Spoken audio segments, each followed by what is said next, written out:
in today's lecture we are going to learn your subject name environment science. એટલે કે તમારો જે subject છે એન્વાયરમેન્ટ સાયન્સ, બરાબર, એ આજે આજના લેક્ચર આપણે લર્ન કરવાના છીએ, જેમાં તમે આજે આપણે તમારું ફર્સ્ટ યુનિટ છે એ ડિસ્કસ કરવાના છીએ. જેમાં તમારું ફર્સ્ટ યુનિટ છે એનો જે ફર્સ્ટ કમ્પોનન્ટ છે એનું નામ છે એન્વાયરમેન્ટ.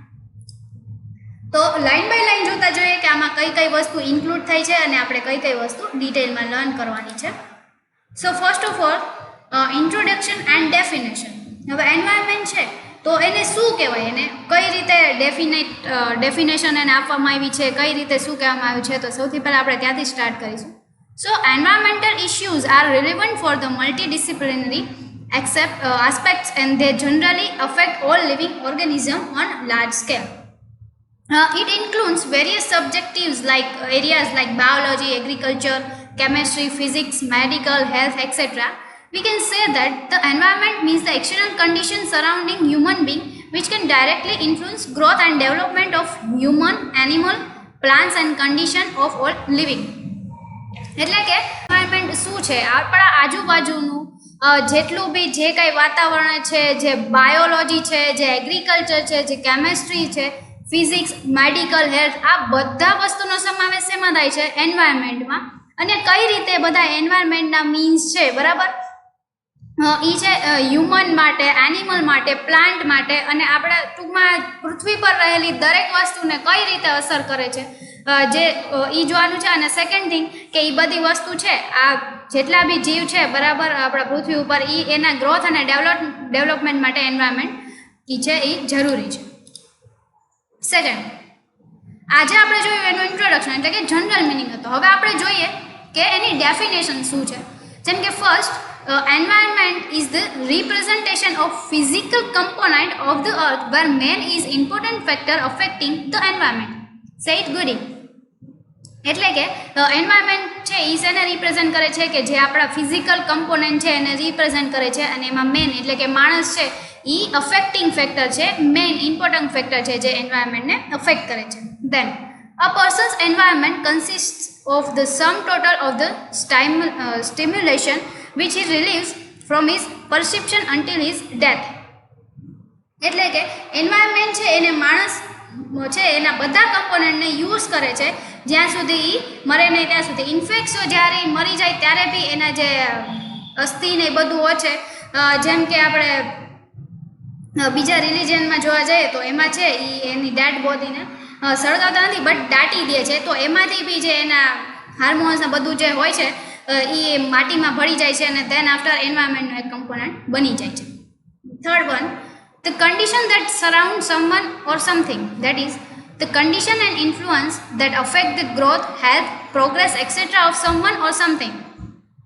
એટલે કે એન્વાયરમેન્ટ શું છે કે એવા કોઈ પણ જાતની કન્ડિશન છે, એટલે ઇન્ફ્લુઅન્સ છે જે કોઈ બીજી વસ્તુ છે એના ગ્રોથ, હેલ્થ અને પ્રોસેસ માટે જરૂરી છે, ઇન્ફ્લુઅન્સ કરે છે, તો આ બધી વસ્તુ છે એને શું કહેવામાં આવે છે, environment. Next, scope or components of environment. First of all atmosphere. હવે સૌથી પહેલાં સ્કોપ અને કમ્પોનન્ટ્સ ઓફ એન્વાયરમેન્ટમાં શું ઇન્ક્લુડ થાય છે, તો કે atmosphere. In simple words, atmosphere is considered as a layer of various gases surrounding the earth. Human respiration depends on oxygen, which is very important for living organism. Atmosphere is a complex dynamic system which affects all human being animals. There is a variation in climate, temperature and rainfall in different areas of earth, as it is not uniformly warmed by the sun. For any man or animal, it is not possible to survive without air. Clean air is necessary for survival on the earth. Atmosphere એટલે શું છે, તો કે એ layer છે, એને એક layer તરીકે consider કરવામાં આવે છે. અર્થની સરાઉન્ડમાં જેટલા બી અલગ અલગ જાતના ગેસીસ છે, લાઈક ઓક્સિજન છે, નાઇટ્રોજન છે, કાર્બન ડાયોક્સાઇડ છે, અને બીજા ઘણા બધા જાતના વેરિયસ ટાઈપના કેસીસ છે, તો આ બધાનું જે કમ્પોનન્ટ હોય એને શું કહેવામાં આવે છે, એટમોસ્ફિયર. ઇન શોર્ટ, વાતાવરણ. જે બી કાંઈ ચેન્જીસ થાય છે આપણે આજુબાજુમાં, like monsoon, then after winter, then after summer, તો આ શું છે, તો કે એ સિઝન્સ છે. બટ સિઝન્સને શું કામ આવે છે કે એ વાતાવરણ છે, એ 3 સિઝનમાં નું વાતાવરણ અલગ હોય છે અને એ ચેન્જ થાય છે, તો એને સિમ્પલી શું કહેવામાં આવે છે? એટમોસ્ફિયર, જે આપણને આ કીધેલું છે. દેન આફ્ટર ઓક્સિજનની વાત કરીએ છે કે ઓક્સિજન છે એ દુનિયામાં રહેવા માટે ખૂબ જરૂરી છે. એના વગર કોઈ બી એનિમલ્સ હોય, ચાહે માણસ હોય, ચાહે કોઈ પણ એનિમલ હોય, બટ એ સર્વાઈવ કરી શકતા નથી વિધાઉટ ધ એર. એટલે કે ક્લીન એર, અને જે એર છે એ ક્લીન હોવી જરૂરી છે. Next, industrial units and vehicle create major pollution, thereby releasing various gases like carbon monoxide and other toxic gases into the air. This creates greenhouse effect in the atmosphere and leads to global warming. In the cities, we face the problem of pollution due to vehicle running on fossil fuel, that is petrol or diesel. અને આ એટમોસ્ફિયરમાં કઈ રીતે pollution છે એ create થાય છે? As વી know કે industrial units છે અને વ્હીકલ દ્વારા છે, બરાબર, એ ઘણા બધા એવા એક તો શરીરને હાર્મ કરતા ગેસીસ છે, બરાબર, એ એન્વાયરમેન્ટમાં રિલીઝ કરે છે, લાઈક કાર્બન મોનોક્સાઇડ છે અને બીજા other toxic gases. Toxic means what? કે જે આપણા નુકસાન કરતું હોય એવા ગેસીસ એ એરમાં રિલીઝ કરે છે, જેની લીધે એક ઇફેક્ટ ક્રિએટ થાય છે, that is green house effect. that we will discuss in our further chapter in detail. here તમે ખાલી તમે નામ યાદ રાખી લો કઈ ઇફેક્ટ હોઈ શકે, તો કે ગ્રીન હાઉસ ઇફેક્ટ. અને આ બધા પ્રોબ્લેમને લીધે શેના લીધે પ્રોબ્લેમ કરાપાય છે? બિકોઝ એ લોકો પેટ્રોલ અને ડીઝલ જેવા ફ્યુલ યુઝ કરે છે એટલા માટે. Second is hydrosphere. So what is hydrosphere? Hydrosphere consists of all types of water resources on under and above the earth. It includes the ocean, seas, lakes, ponds, rivers, streams, snow, ice caps, clouds, etc. તો એટમોસ્ફિયરમાં આપણને શું વાત કરવામાં આવી હતી? તો કે વાતાવરણમાં શું શું ઇન્ક્લુડ થાય છે, બરાબર. હાઇડ્રોસ્ફિયર મીન્સ કે વોટરના જેટલા બી ટાઈપના રિસોર્સિસ છે એ ચાહે અર્થની ઉપર હોય ચાહે અર્થની અંદર હોય, તો બધા ટાઈપના જે રિસોર્સિસ હોય ઇન્ક્લુડ કરવામાં આવે. It is called hydrosphere. હવે આમાં આપણને વોટરનો યુઝ કીધેલો છે. So let us read. Water is used as pure drinking water, water for household purpose, water for industry, water for agriculture purpose. The ocean water provides food like fish, crabs, etc. એટલે બધા વોટરના use લીધેલા છે. Then after 97% of the water supply on the earth is from ocean. એટલે આપણને ખબર જ છે કે લગભગ 100માંથી 97% જે વોટર છે એ શેમાંથી મળે છે? આપણને દરિયામાંથી. And 2% of the water source is blocked in the glaciers and ice caps. Ice caps means what? કે હિમાલયમાં અને એમાં જે મોટા મોટા પહાડો હોય છે બરફના, it is called ice cap. એટલે ત્યાં 2% ત્યાંનું વોટર હોય છે. And only 1% is available in the form of river, lakes and ground water which can be used by people living on the earth. That is also we know કે 1% પાણી છે એ જ available છે આપણા બધા લોકો આપણે જે યુઝ કરીએ છીએ ડેઇલી યુઝ, એમાં યુઝ કરવા જેટલું પાણી આપણને કેટલું મળે છે? તો કે 1%. Then after, hydrosphere covers 3/4 on the earth's surface and major part is the marine ecosystem, that is ocean. A process of evaporation and rainfall is continuously recycled due to this. What is evaporation? That we will discuss in this chapter, but in further part જ્યાં તમારે આગળ અમુક cycles બાયોજીઓકેમિકલ cycles ભણાય છે એની અંદર તમને આ portion include થાય છે. So that we will discuss that. અહીંયા ખાલી તમારે યાદ રાખવાનું ઇવાપોરેશન નામની એક પ્રોસેસ છે અને રેઇનફોલની છે જે કન્ટિન્યુઅસ ચાલ્યા રાખે છે. We all know that all living organisms on earth can survive on the ability of pure drinking water. But tragically today, resource level of water on earth is at very minimum level due to increasing population and rate of population. હવે આપણે જાણીએ છીએ કે 1% water available હોય ખાલી use કરવા માટે, બધા ડેઇલી યુઝ કરવા માટે માણસના, બરાબર.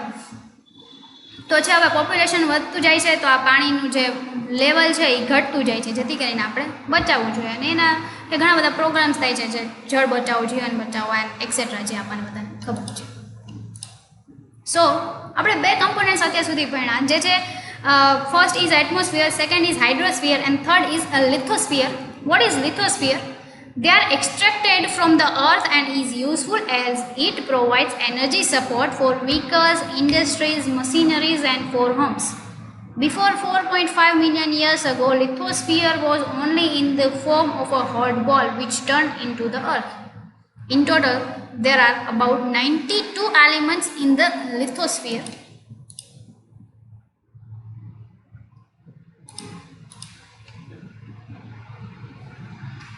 એટલે લિથોસ્ફિયર શું છે તો કે જે આપણે એટમોસ્ફિયરમાં વાત કરી તો કે આજુબાજુનું વાતાવરણ, હાઇડ્રોસ્ફિયરમાં વાત કરી તો કે જે આપણને પૃથ્વી પર મળતું પાણી, અને થર્ડ ઇઝ લિથોસ્ફિયર. લિથોસ્ફિયરમાં શું ઇન્ક્લુડ થાય છે કે જે આપણને ધાતુઓ મળે છે, મિનરલ્સ મળે છે, જેમ કે પેટ્રોલ્સ છે, ડીઝલ્સ છે, આ બધી વસ્તુ છે બરાબર, અને એમાંથી બીજી વસ્તુઓ બનતી જાય છે, અલગ અલગ ટાઈપના મિનરલ્સ ધાતુઓ બનતા જાય છે. So that is all thing called as લિથોસ્ફિયર.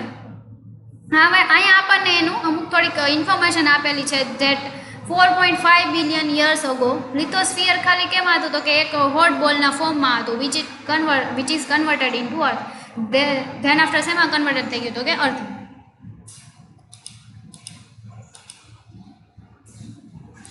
An outer layer of the solid earth consists of minerals occurring in the earth's crust. They are soil like air and water, minerals, organism, matter, etc. Construction of building and other infrastructure facilities depends on this. Soil is the major requirement for agriculture and to develop crop and providing food to human beings. Minerals are the base of industries. Example, copper, iron, etc. And then extraction of underground resources of oil, coal and gas. જેવી રીતે આપણે વાત કરી તો એ જ આમાં સમજાવે છે કે આપણને જે આઉટ લેયર છે બરાબર, અર્થનું જે ઇનર લેયર છે એમાંથી આપણને બધા મિનરલ્સ મળે છે. દેન આફ્ટર એમાં ઘણા બધા સોઇલ બી હોઈ શકે, લાઈક એર છે, વોટર છે, મિનરલ, ઓર્ગેનિઝમ, આ બધી વસ્તુ એમાં ઇન્ક્લુડ થાય છે. દેન આફ્ટર આપણને એક્ઝામ્પલ આવેલા છે ક્યાં ક્યાં યુઝ કરી શકીએ છીએ તો કે construction of building and other infrastructure facilities માટે એની ઉપર ડિપેન્ડ છે. દેન આફ્ટર સોઇલ છે એ મેજર રિક્વાયરમેન્ટ છે શેના માટે તો કે એગ્રીકલ્ચર માટે અને ક્રોપને ડેવલપ કરવા માટે. દેન આફ્ટર મિનરલ્સ છે એ બેઝ છે ઇન્ડસ્ટ્રીનો. And last one is extraction of underground resources of oil, coal and gas. એટલે કે એક્સટ્રેક્શનમાંથી આપણને શું મળે છે તો કે ઓઇલ, કોલ એન્ડ ગેસ મળે છે. Out of 92 only 8 are common constitute of crystal rocks. એટલે કે ક્રિસ્ટલ રોક્સ ટાઈપના, એટલે કે એવા ટાઈપના પથ્થરો કે જે કહી શકાય એ હોય છે, જે 8 ટાઈપના છે, 92માંથી 8 ટાઈપના હોય છે, જેમાં 47% is oxygen, 28% is silicon, 8% is aluminium, 5% is iron and 4% is sodium, magnesium, potassium and calcium. એટલે કે આ બધું તમને કમ્પોનન્ટ આપેલા છે કે જે આપણે વાત કરી કે 92 કમ્પોનન્ટ હોય લિથોસ્ફિયરમાં, તો કેટલા પર્સન્ટેજ કયા ટાઈપના કમ્પોનન્ટ્સ છે. And in combination they are forming 200 common mineral compounds. Then after biosphere. અત્યાર સુધી આપણે કેટલા કમ્પોનન્ટ ભણ્યા તો કે 3: atmosphere, hydrosphere, lithosphere. Now fourth is biosphere. For any living organism, biosphere is considered as a realm and it interacts with other elements of environment, that is atmosphere, hydrosphere and lithosphere. In short, biosphere શું છે તો કે atmosphere, હાઇડ્રોસ્ફિયર અને લિથોસ્ફિયર આ બધાનું જે component છે, એટલે કે આ બધાનું એકમાં ઇન્ક્લુડ થાય છે, બધી જગ્યાએ બધી વસ્તુ થાય છે, એ બધું બનીને શું કહેવાય છે તો કે એને જે કમ્પોનન્ટ બને એને કહેવાય biosphere. It includes energy sources. It consists of collection of fuel wood with other forms of organic matter. એટલે કે એનર્જી સોર્સિસ માટે શેમાંથી આપણને મળે છે તો કે ફ્યુલ છે, લાકડા છે બરાબર, એમાંથી આપણને એનર્જી મળે છે. સો બાયોસ્ફિયરમાં સૌથી પહેલાં શું ઇન્ક્લુડ થાય છે તો કે energy sources. Then after food. All form of life is interdependent to form a food chain. It is dependable factor for living organisms. It is a comparatively thin layer of air, water, rocks, soil and other living creatures which form structure and basic functional units in environment for living system. Other living creatures which form structure and basic functional units on environment for living system. Food છે તો આપણે જાણીએ છીએ કે food છે બરાબર એ બધા માટે જરૂરી છે. તો હવે એ કઈ રીતે જનરેટ થાય છે? ફૂડમાં એવું કીધું છે કે બધા એકબીજા ઉપર ઇન્ટરડિપેન્ડન્ટ છે. લાઈક આપણે એક્ઝામ્પલ સમજીએ ફૂડ ચેઇનનું એક સિમ્પલ એક્ઝામ્પલ. તો તમે તમારા સ્ટાન્ડર્ડમાં અપ્રોક્સિમેટલી 4th or 5th સ્ટાન્ડર્ડમાં એક પોષણ કડી કરીને એક ટોપિક આવતો પર્ટિક્યુલરલી. તમને અત્યારે એનો બેઝ કહી દઉં છું કે એમાં શું હોય કે સપોઝ કે રેબિટ છે બરાબર, એ શું ખાય છે? તો કે ઘાસ ને એવું વસ્તુ ખાય છે. તો એ રેબિટને છે એ કોઈ મોટા પ્રાણીઓ હોય છે, લાઈક હરણ કે એવા ટાઈપના જે છે, નોટ હરણ બટ બીજા ટાઈપના એવા છે જંગલી પ્રાણીઓ હોય છે, એ કોને ખાય છે? રેબિટને ખાય છે. લાઈક સિંહ ને એવા હોય છે, એ રેબિટને ખાય છે. ધેન આફ્ટર સિંહ ને એ હોય છે જે જ્યારે એ મૃત્યુ પામે છે, ધેન આફ્ટર એના માંસનો ને કોણ ખાય છે? તો કે બીજા જે મોટા પક્ષીઓ કે એવા ટાઈપના જે હોય છે એ સિંહના ને એના માંસને ખાય છે. અને ધેન આફ્ટર એવી રીતે જે બીજું માંસ ને એવું હોય છે એનો યુઝ કોણ કરે છે ફૂડ તરીકે? તો કે હ્યુમન બિંગ કરે છે. તો આવી રીતે આ જે પોષણ કડી હોય એ ચાલતી રહે છે. એટલે કે ફૂડ માટે છે એ બધા ફેક્ટર્સને એકબીજા ઉપર ઇન્ટરડિપેન્ડન્ટ રહેવું પડે છે.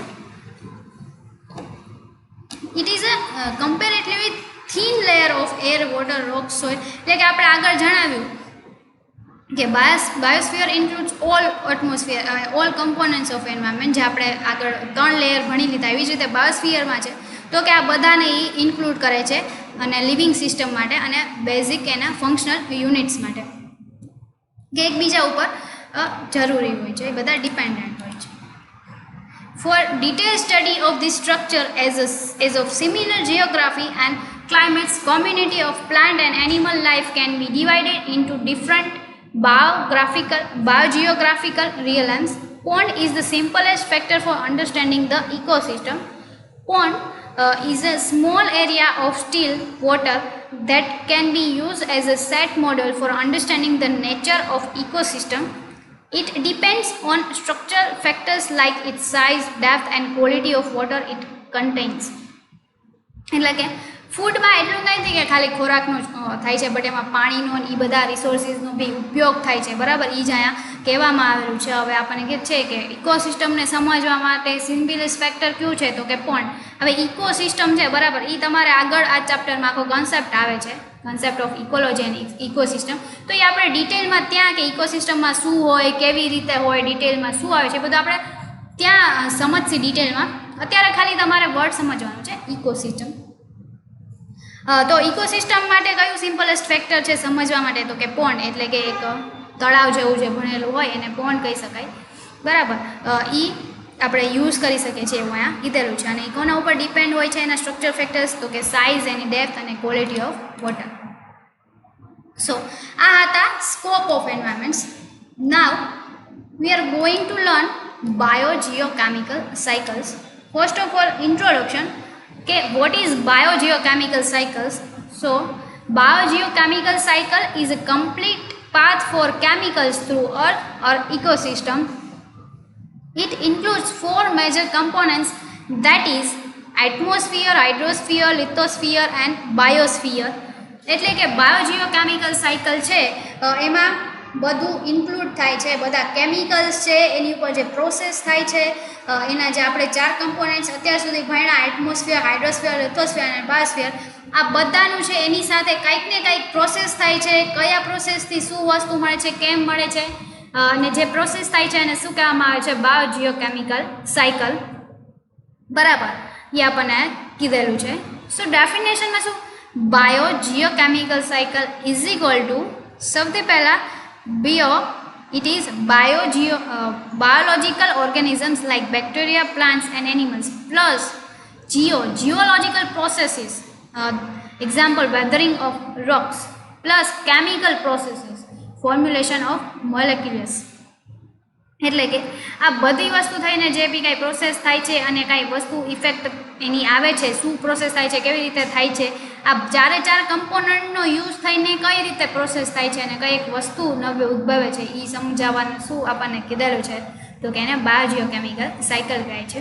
As a human being earn money and spend it for many purposes like buying food, groceries, car, etc. And it is a continuous process. In same manner, carbon, nitrogen, phosphorus and potassium is the currency of ecosystem on earth. હવે આપણને example સાથે સમજાવ્યું છે કે કઈ રીતે human being છે તો સૌથી પહેલાં આપણે મની છે એને અર્ન કરીએ છીએ, ધેન આફ્ટર આપણે એને સ્પેન્ડ કરીએ છીએ. તો આવી રીતે આપણી સાયકલ ચાલતી રહે છે કે આપણે જેને સ્પેન્ડ કરશી, જેની પાસેથી વસ્તુ લેશી એને પૈસા આપીશું તો એના માટે શું છે, અર્નિંગ છે. એ શું કરશે, બીજાને આપશે, ત્રીજાને આપશે, ચોથાને. તો આવી રીતે કોઈનું અર્નિંગ હોય તો કોઈનું સ્પેન્ડિંગ હોય છે. એ જે સાયકલ ચાલે છે એવી જ રીતે ઇકોસિસ્ટમની જે સાયકલ છે અથવા તો કન્ટિન્યુઅસ પ્રોસેસ છે એ શેના વચ્ચે ચાલે છે, તો કે carbon dioxide, carbon, nitrogen, phosphorus, potassium, તો કે આ બધું છે એ કરન્સી છે ઇકોસિસ્ટમની જેની પ્રોસેસ ચાલે છે. So first of all hydrological cycle. What is hydrological cycle is on the surface of land and in water where all living organisms exist on earth includes layer of lithosphere and hydrosphere. હવે આપણે હમણાં જ વાત કરીએ લિથોસ્ફિયર and હાઇડ્રોસ્ફિયરની. સૌથી પહેલાં આપણે વાત કરી હતી એટમોસ્ફિયર, જે આપણા આજુબાજુનું વાતાવરણ ઇન્ક્લુડ કરે છે. હાઇડ્રોસ્ફિયર મીન્સ વોટ, કે જે પાણીનું ને બધું ઇન્ક્લુડ કરે છે. અને લિથોસ્ફિયરમાં આપણે જોયેલું હતું કે બધા જે મિનરલ્સ આપણને ધરતીમાંથી મળે છે એના માટે વાત કરેલી હતી. We have understood the complex interlink between hydrosphere, atmosphere and lithosphere at the same time. We know that on biosphere millions of living organisms exist. એટલે કે આપણે શું સમજવાનું છે કે તો આપણે જે ત્રણેય લેયર સમજાય, હાઇડ્રોસ્ફિયર, એટમોસ્ફિયર એન્ડ લિથોસ્ફિયર, બરાબર, એ હવે આપણે કઈ રીતે બાયોસ્ફિયરમાં ઇન્ક્લુડ થાય છે. જે બાયોસ્ફિયર એટલે શું કે પૃથ્વી ઉપર જે હ્યુમન બિંગ રહે છે, એનિમલ રહે છે, એ કઈ રીતે આ બધી વસ્તુનો ઉપયોગ કરે છે અને કઈ રીતેની પ્રોસેસ ચાલે છે એ આપણે સમજવાનું છે. As there is interconnection of biosphere, different elements of the other spheres, it is essential to study interrelationship between following entities with the ecosystem. So that is hydrological cycle, which includes atmosphere, hydrosphere and lithosphere. તો અહીંયા મેં આખો આપણે એક chart આપેલો છે. ચાર્ટના ફોર્મમાં તમને સમજાવેલું છે કે કઈ રીતે જે હાઇડ્રોલોજિકલ સાયકલ છે, બરાબર, એ રન થશે. તો આપણે એને અહીંયા એક ચાર્ટના ફોર્મમાં જોઈ લઈએ કે સૌથી પહેલાં તો છે તો કે હાઇડ્રોસ્ફિયર. હાઇડ્રોસ્ફિયર છે એમાંથી શું થાય છે તો કે water evaporation from sea and fresh water ecosystem. એટલે કે વોટર ઇવોપરેશન થશે કઈ રીતે તો કે વરાળથી. જે આપણે નાના હતા તો કે ભણેલા હતા કે વરાળથી છે જે દરિયાનું પાણી ગરમ થાય છે, વરાળથી થાય છે. એ વરાળથી શું ફોર્મ થાય છે તો કે ક્લાઉડ. એટમોસ્ફિયરમાં ક્યાં તો કે વાદળો બંધાય છે, બરાબર, દરિયાના ને એના પાણીથી બધું ગરમ થાય છે અને ધેન આફ્ટર એનાથી શું બંધાય છે તો કે વાદળો બંધાય છે, જે આપણે જોઈ શકીએ છીએ આપણા ફોર્મમાં B. That cloud in atmosphere. એ જે બંને વચ્ચે જે પ્રોસેસ થાય છે, what is it call that water evaporation, બરાબર. દરિયાના પાણીમાંથી જે બનીને વાદળો બને, that process is called water evaporation. Then after cloud in atmosphere, વાદળો બંધાય છે, એના પછી શું આવે છે તો કે એના પછી આપણે વરસાદ આવે છે, બરાબર. એ વરસાદ કઈ રીતે આવે છે? સો ઇટ કન્ટેન્સ, એટલે કે એ શેમાં કન્વર્ટ થાય છે કે ઘણા બધા રોક્સ એટલે પથ્થરોમાં થાય છે. દેન આફ્ટર વાઇન્ડ ઇફેક્ટ આવે છે તો એ સોઇલમાં કન્વર્ટ થાય છે અને જે પ્લાનેટની લાઈફને અસર કરે છે. એટલે કે જે વનસ્પતિઓ ને એ બધું હોય એને અસર કરે છે કે ડાયરેક્ટ રેઇન આવે છે, બરાબર, ઘણા બધા પથ્થરોની હોય એમાં પાણી જાય છે તો એમાં કંઈક પ્રોસેસ થાય છે અને જમીનની અંદર પાણી ઉતરે છે. દેન આફ્ટર સોઇલમાં જાય છે અને એ કોને અસર કરે છે તો કે પ્લાનેટ લાઈફ. બિકોઝ જે પ્લાન્ટ હોય વનસ્પતિ, બરાબર, એ જે નીચેના જમીનમાં હોય એના મૂળ ને એ બધું, એટલે એ બધી વસ્તુ છે એને અસર કરે છે. And then after moisture for lithosphere. Then after એ જે બી કંઈ ક્રિએટ કરે છે, લિથોસ્ફિયરમાં શું ઇન્ક્લુડ થાય છે? બધા મિનરલ્સ, ગેસીસ. હા, તો આવી રીતે હાઇડ્રોસ્ફિયરની સાયકલથી જો આ બધું બને છે, નીચે મોઇસ્ચર જે બને છે એ કોના માટે કરે છે તો કે મોઇસ્ચર ફોર લિથોસ્ફિયર, એટલે કે એના માટે પ્રોવાઈડ કરે છે થિંગ, જે આ મિનરલ્સ બનવા માટે. So it is a hydrological cycle. Second is carbon cycle. During the day, in the presence of sunlight, plant takes carbon dioxide from the atmosphere and combines it with the groundwater. એટલે કે આપણને ખબર છે કે જ્યારે presence હોય સનલાઇટની, સૂર્યપ્રકાશ હોય ત્યારે પ્લાન્ટ છે એ શું લે છે તો કે કાર્બન ડાયોક્સાઇડ અંદર લે છે અને બહાર એ શું પ્રોવાઈડ કરે છે તો કે ઓક્સિજન પ્રોવાઈડ કરે છે. That we all know very well.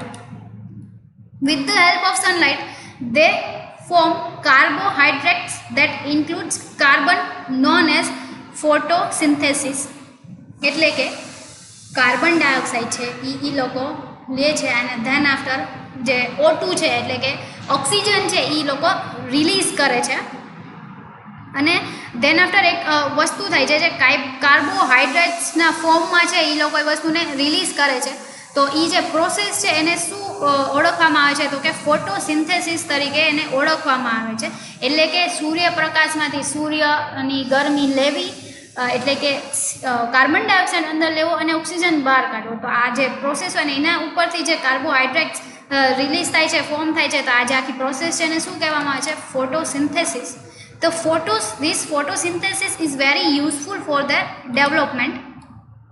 At the end of process, plant releases oxygen, which is important for human survival. જે રીતે આપણે કીધું કે શું છે, કાર્બન ડાયોક્સાઇડ લે છે, ઓક્સિજન રિલીઝ કરે છે, જે હ્યુમન સર્વાઈવલ માટે ખૂબ જરૂરી છે. સો it is a carbon cycle. In short, જે પ્રોસેસ થાય છે કાર્બન ડાયોક્સાઇડને બહાર નીકળવાની, બરાબર, એના પ્લાન્ટમાંથી એ વસ્તુ બહાર નીકળવાની, ધેન આફ્ટર ઓક્સિજનને અંદર લેવાની, ઓક્સિજનને બહાર કાઢવાની, કાર્બન ડાયોક્સાઇડને અંદર લેવાની, એની આફ્ટર જે બી કાંઈ પ્રોસેસ થાય ને કાર્બોહાઈડ્રેટ્સ રિલીઝ કરે છે. તો પ્રોસેસને ફોટોસિન્થેસિસ કહેવામાં આવે છે. અને ફોટોસિન્થેસિસ છે એ આ બધી વસ્તુના પ્રોસેસ માટે ખૂબ જરૂરી છે. અને at the end of the process plant શું રિલીઝ કરે છે તો કે oxygen. That we know. So it is called carbon cycle. Next one is nitrogen cycle. So what is nitrogen cycle? Generally, herbivorous animals live on planet. Carnivorous animals depend for food on these herbivorous animals. When animals defected at the final stage of digestion, organization release waste soil liquid from for our digestive route through the anus, and this discharge is the solid waste from the body. This solid waste material is eaten up by worms and insects like beetles and the ants. These animals divide the waste animal into smaller bites.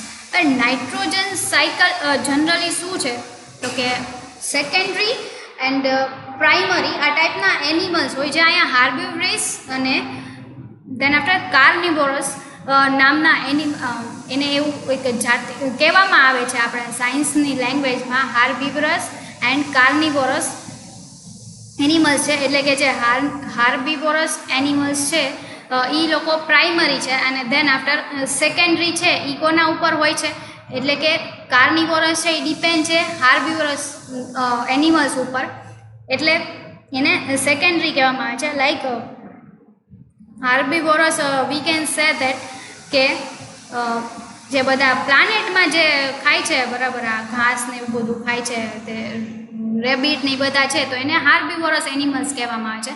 Than after carnivorous animal depends for food on these herbivorous animals, એટલે કે જે સિંહ ને એ બધા છે એ કોને ખાય છે તો કે રેબિટને ખાય છે. એટલે એ બધા જે એનિમલ્સ છે એને કોની ઉપર ડિપેન્ડ રહેવું પડે છે તો કે રેબિટ ને એ બધા એનિમલ્સ ઉપર.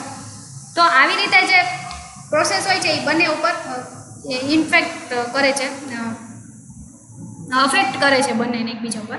વેન એનિમલ ડિફેક્ટ એટલે કે જ્યારે જે કાર્નિવોરસ એનિમલ્સ છે એ મરી જાય છે, જે સેકન્ડરી હોય છે, બરાબર, એ લોકો મરી જાય છે ત્યારે, અથવા તો એક તો મરી જાય છે અને સેકન્ડ ટાઈમ એના ડાયજેશન ટાઈમે એ લોકો શું રિલીઝ કરે છે તો કે water solid liquid from digestive root, બરાબર, આ હોય છે. હવે સૌથી પહેલાં હોય કે નાઇટ્રોજન કે એવી કંઈ પણ જે ગેસીસ છે, પ્રોસેસ છે, એ બધું શેમાં જાય તો કે સૌથી પહેલાં પ્લાનેટમાં જાય છે. પ્લાનેટ એની સાથે પ્રોસેસ કરે છે, બરાબર, પ્લાન્ટ. ધેન આફ્ટર હાર્બિવરસ એનિમલ્સ એટલે કે રેબિટ ને એ ટાઈપના એનિમલ્સ છે જે આવી રીતે ઘાસને એની ઉપર આધાર રાખે છે, એ લોકો આ વસ્તુ ખાય છે એટલે નાઇટ્રોજન એનામાં આવે છે. અને ધેન આફ્ટર જે કાર્નિવોરસ એનિમલ્સ છે એ આ બધા એનિમલ્સને ખાય છે, એટલે શું રીતે પ્રોસેસ થાય છે નાઇટ્રોજન જે આખી સાયકલ છે એને બનવા માટે. સો જ્યારે એ ડાયજેસ્ટ કરે છે ત્યારે નાઇટ્રોજન જે છે એ રિલીઝ થાય છે અને ધેન આફ્ટર કઈ રીતે થાય છે વધારે આની પ્રોસેસ તો કે એ જ્યારે મરી જાય છે ત્યારે બીજા જે ઇન્સેક્ટ્સ હોય છે સ્મોલર નાના નાના જે ઇન્સેક્ટ્સ હોય છે એ આ બધા એનિમલ્સનું જે માંસની હોય છે એ ખાય છે. સો ધેન આફ્ટર પ્રોસેસ છે એ રી અગેન સ્ટાર્ટ થઈ જાય છે. તો આવી રીતે જે નાઇટ્રોજન સાયકલ છે એ આખી ચાલે છે. This solid waste materials is eaten by worms and insects like beetles and ants. એટલે કે આવા જે કીડી ને એના જેવા જે નાના નાના એનિમલ્સ કે બધું હોય છે એ બધા જે ઓલા મરી ગયા હોય છે એ લોકોને મરી ગયેલા એનિમલ્સ છે એ લોકોને ખાય છે. સો દેટ આવી રીતે જે નાઇટ્રોજન ગેસની પ્રોસેસ છે આખી સાયકલ છે એ રન કરે છે. These bites are infected by bacteria and fungi. એટલે કે આવી રીતે ધેન આફ્ટર એ બધા શેનાથી ઇન્ફેક્ટેડ થાય છે તો કે બેક્ટેરિયા એન્ડ ફંગીથી. તો આવી રીતે જ આખી પ્રોસેસ છે ચાલે છે. This infected material is converted into nutrients as it is further broken down and will be absorbed by the plant for its own growth and development. Than after જે bacteria અને ફંગીમાં જે નાઇટ્રોજન જાય છે જે રીતે આપણે કીધું કે નાઇટ્રોજન એમાં આવી ગયો. ધેન આફ્ટર આ જે નાના ઇન્સેક્ટ્સ હોય છે એ ખાય છે એ આ બેક્ટેરિયાને એ રિલીઝ કરે છે અને ધેન આફ્ટર અગેન બેક્ટેરિયાને એ શું કરે છે તો કે એ બધા શેના માટે તો કે પ્લાન્ટના ગ્રોથ અને ડેવલપમેન્ટ માટે કામ આવે છે. પ્લાન્ટ છે એ આ બધા જે બેક્ટેરિયા અને ફંગી ને એ બધું છે એ બધું એના ડેવલપમેન્ટ અને ગ્રોથ માટે કામમાં લે છે. તો આખી એક પ્રોસેસ ચાલે છે which is called a nitrogen cycle. So nutrients from animals get back to plants. તો આવી રીતે આ જે પ્રોસેસ છે નાના એનિમલે પ્લાન્ટને ખાધું એમાંથી નાના એનિમલ એનાથી મોટા એનિમલ વળી નાના ઇન્સેક્ટ્સ ખાય છે. ઇન્સેક્ટ્સ છે વળી પાછા બેક્ટેરિયામાં એમાં કન્વર્ટ થાય છે અને બેક્ટેરિયાને અગેઇન શેમાં કન્વર્ટ થાય છે તો કે પ્લાન્ટના એને ગ્રોથ અને ડેવલપમેન્ટ માટે ઉપયોગી છે. તો આવી જ રીતે જે છે એ આખી સાયકલ ચાલતી રહે છે which is called nitrogen cycle. So further concept of ecology and ecosystem we'll discuss in our next lecture. Thank you.